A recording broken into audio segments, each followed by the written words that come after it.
ഒഡീഷ ഇപ്പോൾ ഭരിക്കുന്നത് ബിജെപിയാണ്.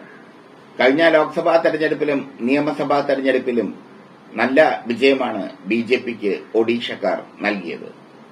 ബിജെപി ഒഡീഷയിൽ ആദ്യം ചാക്കിട്ടത് ബിജെഡിയായിരുന്നു, ബിജു ജനതാദളിനെ. പിന്നീട് ആ പാർട്ടിയെ ബിജെപി വിഴുങ്ങി.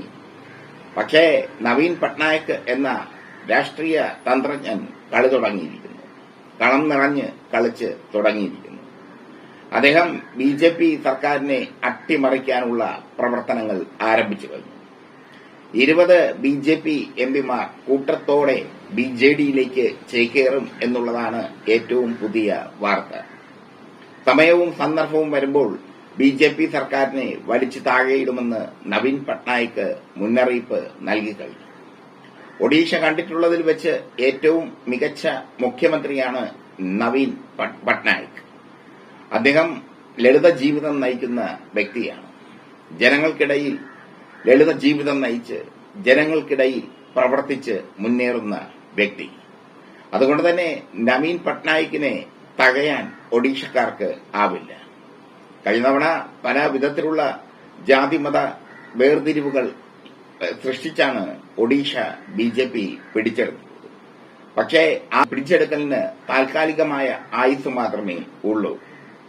20 ബിജെപി എംപിമാർ കൂട്ടത്തോടെ വന്നാൽ കൂറുമാറ്റ നിരോധന നിയമം ഫലവത്താവില്ല. അതുകൊണ്ട് തന്നെ ഒരുമിച്ച് ബിജെപി എംപിമാരെ കൊണ്ടുവരാനാണ് നവീൻ പട്നായിക്കിന്റെ നീക്കം. കോൺഗ്രസും നവീൻ പട്നായിക്കിന്റെ നീക്കത്തിന് പിന്നിൽ അടിയുറച്ച് നിൽക്കുന്നു. കഴിഞ്ഞ ലോക്സഭാ തെരഞ്ഞെടുപ്പിലും നിയമസഭാ തെരഞ്ഞെടുപ്പിലും ബിജെപി നേടിയ ഞെട്ടിക്കുന്ന വിജയം നവീൻ പട്നായിക്കിനെ ഇരുത്തി ചിന്തിപ്പിച്ചിട്ടുണ്ട്. ബിജെപി തന്റെ സംസ്ഥാനത്ത് വലിയൊരു ശക്തിയായി വളർന്നു കഴിഞ്ഞു എന്നാണ് നവീൻ പട്നായിക് ഇപ്പോൾ തിരിച്ചറിയുന്നത്. ആ ബിജെപിയെ അടിക്കണമെങ്കിൽ പത്തി നോക്കി തന്നെ അടിക്കണം. അതുകൊണ്ടാണ് അവരുടെ കൂടെയുള്ള 20 എംഎൽഎമാരെ ഒരുമിച്ച് കൊണ്ടുവരാൻ നവീൻ പട്നായിക് ശ്രമിക്കുന്നത്. ഒരു സംസ്ഥാനം കൂടി ബിജെപിക്ക് കൈവിടുകയാണ് ഈ പരിതസ്ഥിതി. നവീൻ പട്നായിക്കിനോട് ആഭിമുഖ്യമുള്ള ബിജെപി എംഎൽഎമാർ ഒരുപാടുണ്ട്. മാത്രമല്ല ബിജെപിയുടെ മന്ത്രിസഭയിൽ പലർക്കും അർഹതപ്പെട്ട പ്രാതിനിധ്യം കിട്ടിയില്ല എന്ന പരാതിയും ഉണ്ട്. ഇതെല്ലാം ബിജെപിയിൽ പുകയുകയാണ്.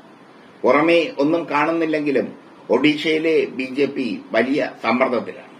ഒഡീഷ പിടിച്ചെടുത്തു എന്ന് അഹങ്കരിച്ച് നടന്ന നരേന്ദ്രമോദിയെ സംബന്ധിച്ചിടത്തോളം ഇനി അവിടെ നിന്ന് കേൾക്കുന്നത് ശുഭ വാർത്തകളായിരിക്കില്ല, തങ്ങളിൽ തല്ലുന്ന എംഎൽഎമാരുടെ വാർത്തകളായിരിക്കും.